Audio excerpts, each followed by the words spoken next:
1 থেকে 10 নম্বর ওয়ার্ড তৃণমূল কংগ্রেসের উদ্যোগে খেলা হবে। আইপ্যাক থেকে যে প্রোগ্রাম দিয়েছে তাতে আমরা 4 নম্বর ওয়ার্ড থেকে আমাদের তৃণমূল যুব কংগ্রেস পক্ষ থেকে এবং আমাদের সঙ্গে চরণদা আছে, শম্ভু আছে, সুবিধা, অনেক সিনিয়র জুনিয়র আছে, আমাদের প্রচুর মহিলা যাচ্ছে, আরও মহিলা আসছে। আমরা আজকে যাচ্ছি বাণীচক্র মাঠে এই প্রোগ্রামে অংশগ্রহণ করতে। বিধায়কের নির্দেশ মতন আজকে আমাদের এই প্রোগ্রামটা হচ্ছে বাণীচক্র মাঠে।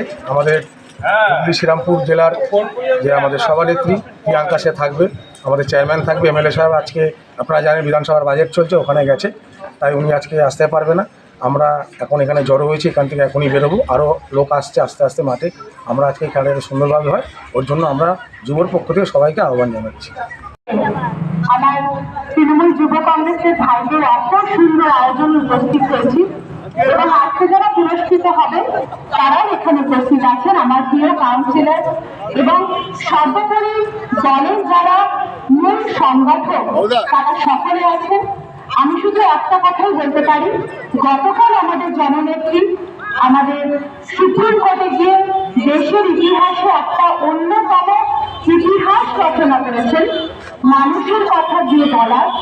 এবং আজকে দেখলাম আমাদের দিদি কিভাবে অন্নপূর্ণা হয়ে উঠেছেন এবং আমাদের মা বোনেদের এই স্বপ্নের প্রকল্প লক্ষ্মী ভান্ডার তার খাতে যেমন 500 টাকা করে বৃদ্ধি করেছেন, মানে সাধারণ মানুষ 1500 এবং যারা এসসি মা বোনেরা রয়েছেন তারা 1700 এবং তারই সঙ্গে যুব ভাইরা যারা 21 থেকে 14 ভাইদের জন্য যুব সাথী প্রকল্পে 1500 টাকা ঘোষণা করেছেন। এটা যে সমস্ত নেতারা দাঁড়াচ্ছে তাদের পাশে আমাদের হাত কংগ্রেসের আমরা বের করতে পারতেন।